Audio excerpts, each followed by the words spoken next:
Evangelho, sábado da primeira semana do tempo comum. O Senhor esteja convosco, Ele está no meio de nós. Proclamação do Evangelho de Jesus Cristo segundo São Marcos. Glória a vós, Senhor. Naquele tempo, Jesus saiu de novo para a beira do mar. Toda a multidão ia ao seu encontro e Jesus os ensinava.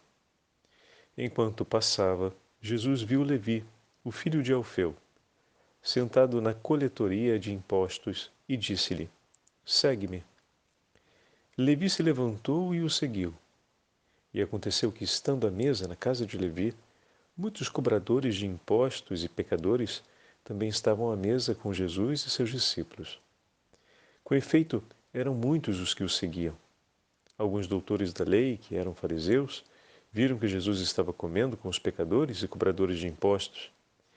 Então eles perguntaram aos discípulos: Por que ele come com os cobradores de impostos e pecadores?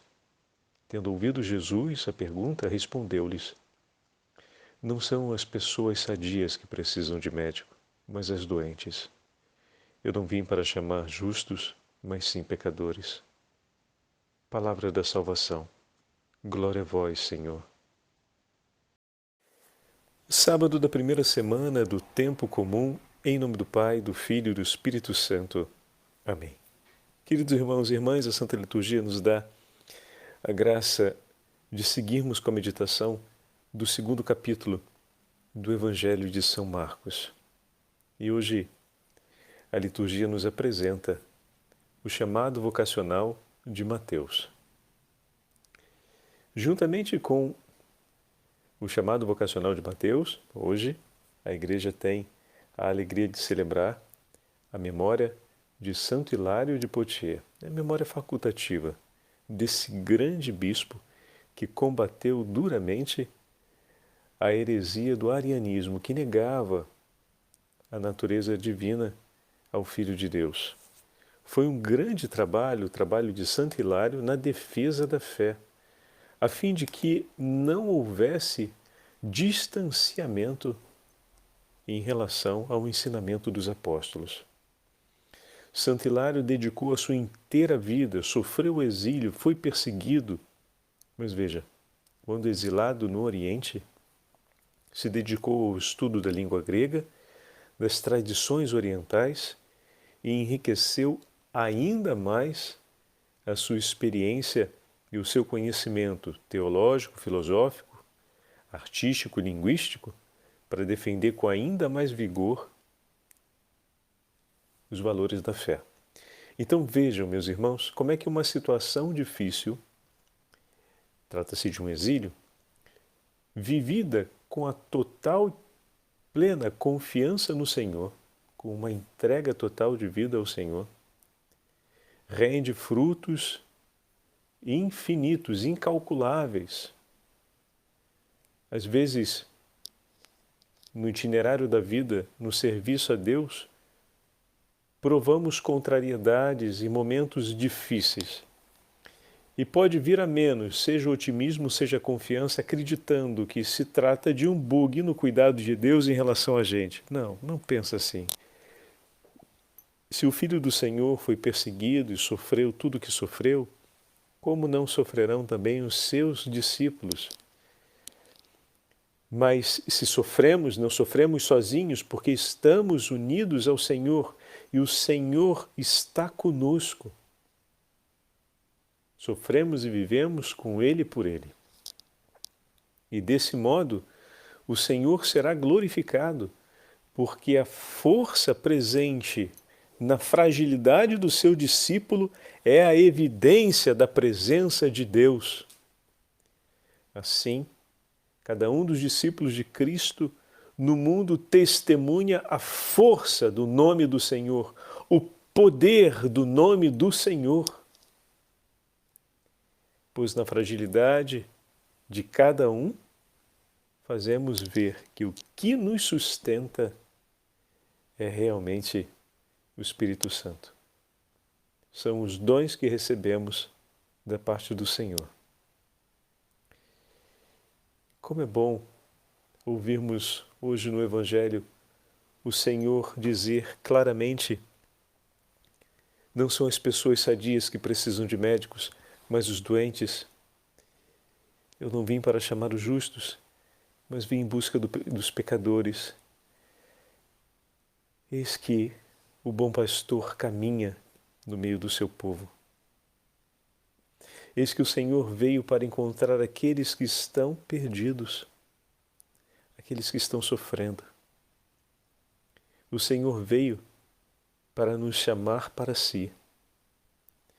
E olha a força dessa palavra quando ouvimos esse texto de São Cirilo de Jerusalém, um outro doutor da igreja, estamos no 300. São Cirilo escreve essas palavras comentando a respeito da misericórdia do Senhor. E vem muito a calhar com o evangelho de hoje. Bem pode o povo pecar que não desencoraja a misericórdia de Deus. Olha que frase forte. Ainda que o povo venha pecar, o pecado do povo não desencoraja a misericórdia de Deus. Se nós fomos alcançados por essa misericórdia, meu irmão e minha irmã, o pecado dos nossos irmãos contra nós não deve nos desencorajar. Reabastece o teu coração na misericórdia de Deus, recorda a misericórdia de Deus por você e lança-te na obra da caridade, no amor pelo teu irmão. Porque se Deus, na sua infinita misericórdia, não se desencoraja de ser misericordioso para com ele, seguramente está disposto a te sustentar para que vocês estejam juntos também nesse ato de misericórdia. Acabamos de falar, que o Senhor se faz presente no seu discípulo, junto ao seu discípulo, de maneira que no mundo as dificuldades da vida servem para mostrar como é Deus que vive em nós, porque é pela força do Senhor que nós as enfrentamos e vencemos. As dificuldades da vida revelam a nossa pequenez, mas a grandeza de Deus em nós também é revelada. Então, muitas vezes, quando o pecado do seu irmão fere você, quando o pecado do nosso irmão nos fere, é hora de nos recordarmos da misericórdia do Senhor. Porque o Senhor veio para ele. O Senhor veio para salvar esse teu irmão que pecou contra ti. Ele veio para poder chamá-lo para si. E como você já foi encontrado por Cristo, essa é a hora de dizer: Senhor, fortalece-me na tua misericórdia. Me une a ti, Jesus. Renova o vigor do meu coração para que eu possa estar junto contigo nesse caminho pelo resgate desse meu irmão. E ao mesmo tempo reconhece como dói o peso, suportar o peso do pecado do nosso irmão contra nós. E nesse ato de humildade, o teu coração há de se aproximar das dores do teu Senhor. E tu reconhecerás ainda maior amor e gratidão diante de tudo aquilo que o Senhor faz e fez por ti, por amor. Diz São Cirilo de Jerusalém, o povo fez um bezerro de ouro e o venerou, mas Deus teve misericórdia dele. O povo negou a Deus, mas Deus não se negou a si mesmo por seu povo. Estes são os teus deuses, Israel, assim está escrito no livro do Êxodos. Disseram os hebreus. E mesmo depois disso, o Deus de Israel, fiel a si mesmo, tornou-se o seu Salvador. Veja, São Cirilo de Jerusalém coloca como são agudas essas ofensas, mas ao mesmo tempo nos faz ver como Deus agiu. Mas o povo não foi o único a pecar. Com ele pecou também o próprio sumo sacerdote, Arão. E Moisés disse: a cólera do Senhor também se acendeu contra Arão por seus pecados. Mas acrescentou ele: eu rezei por ele, e Deus então o perdoou. Olha a intercessão que Moisés fez por seu irmão. Porque o pecado de Arão não foi só uma ofensa contra Deus, foi também uma ofensa contra seu irmão Moisés. E Moisés diz: eu rezei por ele e Deus perdoou-lhe. O Senhor perdoou Arão, mas não o fez sem ter junto de si o coração orante de Moisés. Entendeu qual é a nossa participação diante do nosso irmão que pecou contra nós? Deus, que cura todas as coisas, é pronto a curar a ferida que ele causou contra você. Mas a oferta de um coração orante por aquele que pecou, só você pode fazer. O Senhor espera essa tua oferta, Ele se dispõe a te conceder a graça da consolação e o antídoto para as suas dores, para que você tenha a coragem e a alegria de poder unir o teu coração orante ao teu Senhor na espera pela conversão do teu irmão. Moisés disse: eu rezei por ele e Deus o perdoou. Continuando o texto, então Moisés, rezando pelo sumo sacerdote pecador, desarmou o Senhor. Desarmou o Senhor, expressão bacana, né? Porque o pecado irrita. Então, é como se ao ter rezado, ele aplacasse a ira de Deus. Ao mesmo tempo, ao rezar, ele consola o coração de Deus. E ao consolar o coração de Deus, Deus não faz cair a sua ira sobre Arão, mas lhe concede o seu perdão. Essa é a imagem que, obviamente, retrata aquilo que realiza nosso Senhor. Então, voltando agora ao texto de São Ciro de Jerusalém, para compreendermos melhor, então Moisés, rezando pelo sumo sacerdote pecador, desarmou o Senhor. E Jesus, o Filho único, quando reza por nós, não desarma também a Deus Pai? Olha que lindo! E Ele rezando por nós, também não vai arrancar do coração do Pai a mais profunda expressão da misericórdia? Ele não impediu que Arão, que era culpado, se tornasse sumo sacerdote. E impedirá que vós, que saíste do paganismo, alcançastes a salvação? Em outras palavras, e ele impedirá que vós, que outrora fostes ferido pelo pecado, e agora pede misericórdia ao Senhor, ficareis sem a misericórdia? Não, jamais. Pois ele veio para salvar o que estava perdido. Faz tu também penitência, ó homem, e nada impedirá que a graça de Deus chegue até ti. De agora em diante, comporta-te irrepreensivelmente, com amor pelo teu Senhor e com grande esperança em seu nome.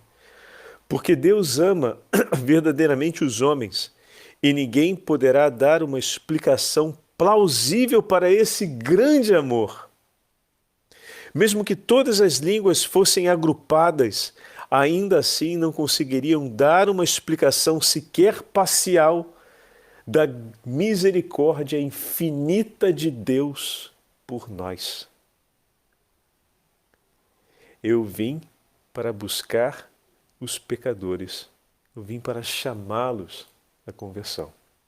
Oh, meu irmão, minha irmã, que grande palavra de esperança o Senhor está nos entregando nesse sábado, nesse dia consagrado a Nossa Senhora, e onde temos também o testemunho de Santo Hilário.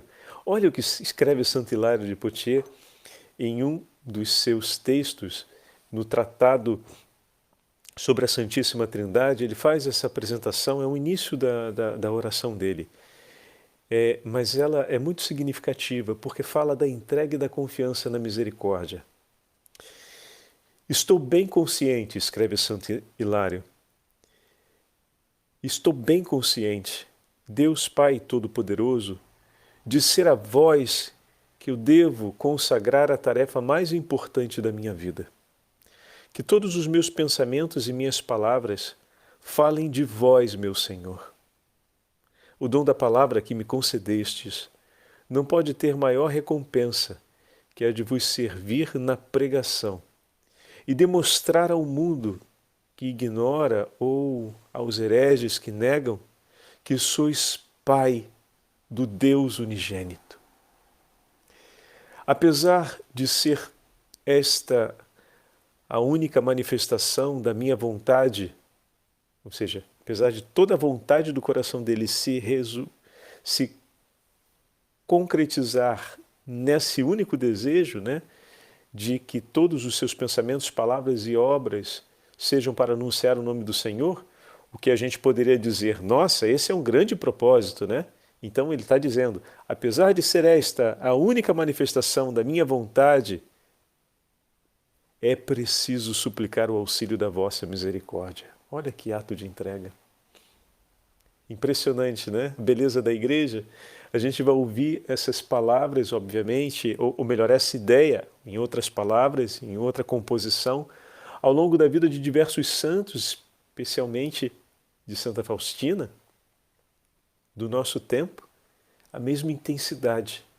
O Senhor me deu tantos dons, mas se eu preciso do auxílio da sua divina misericórdia, tudo o que tenho que recebi nas mãos do meu Senhor, eu o lanço em sua misericórdia e digo, dependo completamente dela, meu Senhor. Desfraldadas as velas da nossa fé, diz Santo Hilário, e do testemunho, vinde enchê-las com o sopro do vosso Espírito, Senhor, e orientai-nos pelo caminho da pregação que iniciamos. Pois não nos faltará aquele que prometeu, olha que lindo, não nos faltará aquele que prometeu, pedi-vos será dado, procurai e achareis, baterei e a porta vos será aberta. Com esse grande ato de confiança no Senhor e de entrega, Santo Hilário testemunha para nós aquilo que hoje ouvimos no Evangelho. De fato, Mateus, a palavra de Jesus, segue imediatamente, confiando tudo no Senhor, e depois deixa tudo, iniciando uma vida nova em Cristo, em todos os sentidos. Que hoje nós possamos renovar essa nossa entrega e essa certeza que fundamenta a nossa esperança. O Senhor veio para nos chamar, mas recorda-te, meu irmão, como discípulo de Cristo, que Ele te chama a também participar desse ato de chamar o teu irmão. E aí vem toda aquela parte da meditação em que falamos que o nosso coração se encontra com o Senhor, que veio nos buscar para conosco ir ao encontro do nosso irmão, da nossa irmã. Que nós possamos renovar hoje também a nossa completa entrega e adesão à vontade de Cristo. Conta conosco, Senhor, pelas mãos de Maria, para estarmos sempre prontos a ir ao encontro de nossos irmãos e irmãs. E em tudo e sempre seja feita a vossa vontade. O Senhor esteja convosco, Ele está no meio de nós. Pela intercessão da Beatíssima Virgem Maria, Santa Mãe de Deus, e pela intercessão de Santo Hilário de Poitiers, abençoe-vos o Deus Todo-Poderoso, Pai, Filho e Espírito Santo. Amém.